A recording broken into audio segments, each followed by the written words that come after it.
Hello friends, welcome back to MKB English. நாம் இன்னைக்கு இந்த வீடியோவில் தோ தோ அப்படின்ற வேர்டை கேள்விப்பட்டிருப்பீங்க. இந்த தோ அப்படின்ற கன்ஜங்ஷனை எந்த சுச்சுவேஷனில் யூஸ் பண்ணலாம் அப்படின்னு தான் நாம் இந்த வீடியோவில் பார்க்க போகிறோம் ஃப்ரெண்ட்ஸ். என்னதான் மழை போட்டுக்கிட்டே இருந்தாலும் நாங்கள் வெளியே போனோம், என்னதான் அவனுக்கு உடம்பு சரியில்லை அப்படின்னாலும் அவன் மீட்டிங்கை அட்டன் பண்ணான், இப்படிலாம் நம்ம தமிழில் பேசுவோம் இல்லையா. இந்த மாதிரி இருந்தாலும் இருந்தாலும், அதாவது மழை போட்டுக்கிட்டு இருந்தாலும் வெளியே போனோம், உடம்பு சரியில்லாமல் இருந்தாலும் மீட்டிங்கை அட்டன் பண்ணான். ஃப்ரெண்ட்ஸ், இந்த மாதிரியான சென்டென்சஸை இங்கிலீஷில் சொல்கிறதுக்கு தான் நமக்கு தோ அப்படின்ற வேர்டு யூஸ் ஆகுது. இப்போது தோ அப்படின்ற வேர்டை யூஸ் பண்ணி ரெண்டு சென்டென்சஸை எப்படி கனெக்ட் பண்ணலாம் அப்படின்னு பார்க்கலாம் ஃப்ரெண்ட்ஸ். தோ அப்படின்ற வேர்டு வந்து ரெண்டு எதிரெதிரான சென்டென்ஸை கனெக்ட் பண்ண பயன்படுது. இப்போது அவனுக்கு உடல்நிலை சரியில்லாமல் இருந்தது, ஹீ வாஸ் சிக் அப்படின்றது வந்து ஒரு சென்டென்ஸ். மீட்டிங் அட்டன் பண்ணான், ஹீ அட்டெண்டட் த மீட்டிங் அப்படின்றது வந்து இன்னொரு சென்டென்ஸ். இப்போது இது ரெண்டுமே எதிரெதிரான சென்டென்சஸ். எப்படி சொல்கிறேன் அப்படின்னா, உடம்பு சரியில்லாதப்போ யாராலையும் மீட்டிங் அட்டன் பண்ண முடியாது.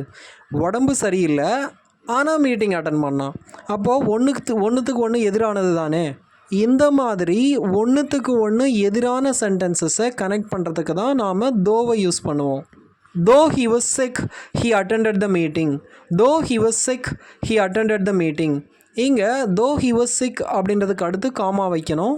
இதையே கூட நீங்கள் திருப்பி சொல்லலாம், he attended the meeting though he was sick அப்படின்னு கூட சொல்லலாம். அப்படி சொல்லும்போது நீங்கள் காமா வைக்க வேண்டிய அவசியம் இல்லை.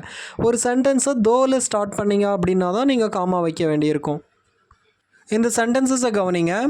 தோ they lost the match, they played well. அவங்க என்னதான் தோற்று போனாலும் நல்லா விளையாடினாங்க அப்படின்னு அர்த்தம்.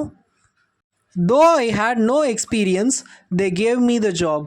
எனக்கு என்னதான் எக்ஸ்பீரியன்ஸ் இல்லைன்னாலும் அவங்க எனக்கு ஜாப் கொடுத்தாங்க அப்படின்னு அர்த்தம். Though the road was rough, we reached our destination. Though the road was rough, we reached our destination. என்னதான் ரோடு வந்து கரடு முரடாக இருந்தாலும் நாங்கள் போய் சேர வேண்டிய இடத்துக்கு சேர்ந்துட்டோம் அப்படின்னு அர்த்தம். ஸோ ஃப்ரெண்ட்ஸ், இப்போ உங்களுக்கு தோவை எப்படி யூஸ் பண்ணணும் அப்படின்னு புரிஞ்சிருக்கும்னு நினைக்கிறேன். இப்படி இருந்தாலும், இருந்த போதிலும், ஆனாலும் அப்படின்னு ரெண்டு எதிரெதிரான சென்டென்சஸை கனெக்ட் பண்ணுறதுக்கு தோவை மட்டும்தான் நம்மளால் யூஸ் பண்ண முடியுமா, வேறு எந்த வேர்டையும் யூஸ் பண்ண முடியாதா அப்படின்னு கேட்டிங்கன்னா யூஸ் பண்ணலாம்.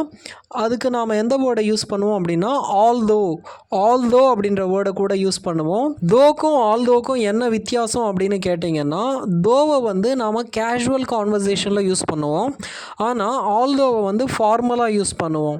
அது மட்டும் இல்லாமல் தோவை வந்து நாம் சென்டென்ஸோட பிகினிங்கில் யூஸ் பண்ணலாம், இல்லை மிடில் கூட யூஸ் பண்ணலாம். ஆனால் ஆல்தோவை வந்து காமனாக சென்டென்ஸோட பிகினிங்கில் தான் யூஸ் பண்ணுவோம். Although he was tired, he kept working. Although he was tired, he kept working. அவன் டயர்டாக இருந்தாலும் ஒர்க் பண்ணிக்கிட்டே இருந்தான் அப்படின்னு அர்த்தம். இங்கே நான் ஆல்தோவை சென்டென்ஸோட பிகினிங்கில் யூஸ் பண்ணியிருக்கேன். கீழே கவனிங்க. Though he was tired, he kept working. டயர்டாக இருந்தாலும் வேலை செஞ்சுக்கிட்டே இருந்தான். இங்கேயும் நான் தோவை சென்டென்ஸோட பிகினிங்கில் யூஸ் பண்ணியிருக்கேன், ஆனால் தோவை நாம் சென்டென்ஸோட மிடில் கூட யூஸ் பண்ணலாம். ஹீ கெப்ட் ஒர்க்கிங் தோ ஹீ வாஸ் டயர்ட் அப்படின்னு கூட சொல்லலாம். இது மாதிரி ஆல்தோவை சென்டென்ஸ் மிடில் காமனாக யூஸ் பண்ண மாட்டாங்க. யூஸ் பண்ணால் கிராமட்டிக்கலாக எந்த மிஸ்டேக்கும் கிடையாது, ஆனால் காமனாக வந்து தோவை தான் மிடில் யூஸ் பண்ணுவாங்க. சரி, இந்த மாதிரியான சிச்சுவேஷன்ஸ்க்கு தோ இந்த ரெண்டு வேர்ட்ஸை மட்டும்தான் யூஸ் பண்ணுவாங்களா அப்படின்னு நீங்கள் கேட்கலாம். தோ மட்டும் கிடையாது, இன்னும் சில வேர்ட்ஸை கூட யூஸ் பண்ணலாம். இப்போ இன்னொரு வேர்டு என்ன அப்படின்னு பார்த்தோம்னா in spite of. In spite of the rain, we went for a walk. In spite of the rain, we went for a walk. என்னதான் மழை போட்டுக்கிட்டு இருந்தாலும் நாங்கள் வாக் போனோம் அப்படின்னு அர்த்தம். இன்ஸ்பைட் ஆஃப் கூட ரெண்டு எதிரெதிரான சென்டென்சஸை கனெக்ட் பண்ணுறதுக்கு தான் நாம் யூஸ் பண்ணுவோம். மழை போடுறப்ப யாரும் வெளியே போக மாட்டாங்க, ஆனால் மழை போட்டாலும் வெளியே போகணும். ஸோ கான்ட்ராஸ்ட், எதிரெதிரான சென்டென்சஸ், அதனால தான் இன்ஸ்பைட் ஆஃபை யூஸ் பண்ணியிருக்கோம். தோக்கும் இன்ஸ்பைட் ஆஃப்க்கும் மீனிங் வைஸ் எந்த டிஃப்ரென்ஸும் கிடையாது. அதை எந்த சுச்சுவேஷனில் யூஸ் பண்ணுறோமோ அதே சுச்சுவேஷனில் தான் இதையும் யூஸ் பண்ணுவோம். ஆனால் ஸ்ட்ரக்சர் வைஸ் ரெண்டுத்துக்கும் டிஃப்ரென்ஸ் இருக்குது. தோவும் ஸ்ட்ரக்சர் வைஸும் ஒன்று தான், மீனிங் வைஸும் ஒன்று தான். ஆனால் தோக்கும் இன்ஸ்பைட் ஆஃப்க்கும் ஸ்ட்ரக்சர் வைஸ் டிஃப்ரென்ஸ் இருக்குது, மீனிங் வைஸ் எந்த டிஃப்ரென்ஸும் இல்லை. இப்போ இந்த 3 சென்டென்சஸையும் கவனிங்க, உங்களுக்கு டிஃப்ரென்ஸ் நல்லா புரியும். Although it rained, we went for a walk. Though it rained, we went for a walk. In spite of the rain, we went for a walk. இது எல்லாத்துக்குமே ஒரே மீனிங் தான். மழை போட்டாலும் நாங்கள் வாக் போனோம் அப்படின்னு அர்த்தம். ஆனால் ஸ்ட்ரக்சர் வைஸ் டிஃப்ரென்ஸ் இருக்குது பாருங்கள். ஆல்தோக்கும் தோக்கும் எந்த டிஃப்ரென்ஸும் இல்லை. அதாவது ஆல்தோக்கு அடுத்து இட் அப்படின்ற சப்ஜெக்ட் வந்திருக்கு, ரெயின்ட் அப்படின்ற V2 வந்திருக்கு. அதே மாதிரி தான் தோக்கு அடுத்தும் கூட பாருங்கள், இட் அப்படின்ற சப்ஜெக்ட், ரெயின்ட் அப்படின்ற V2. ஆனால் இன்ஸ்பைட் ஆஃப்க்கு அடுத்து பாருங்கள், சப்ஜெக்ட் எதுவுமே வரல, ஆனால் த ரெயின் அப்படின்ற நவுன் ஃபார்ம் வந்திருக்கு.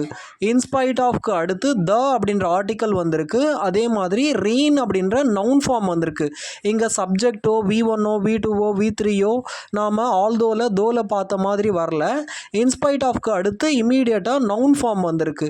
இதுதான் நான் ஸ்ட்ரக்சர் வைஸ் டிஃப்ரென்ஸ் இருக்குது அப்படின்னு சொன்னேன் இல்லையா, அதுக்கான அர்த்தம் இதுதான். அவ்வளோதான் ஃப்ரெண்ட்ஸ். இந்த வீடியோ உங்களுக்கு பிடிச்சிருந்தது அப்படின்னா லைக் பண்ணுங்கள், மறக்காமல் என்னோட சேனலுக்கு சப்ஸ்கிரைப் பண்ணுங்கள் ஃப்ரெண்ட்ஸ். தேங்க்யூ.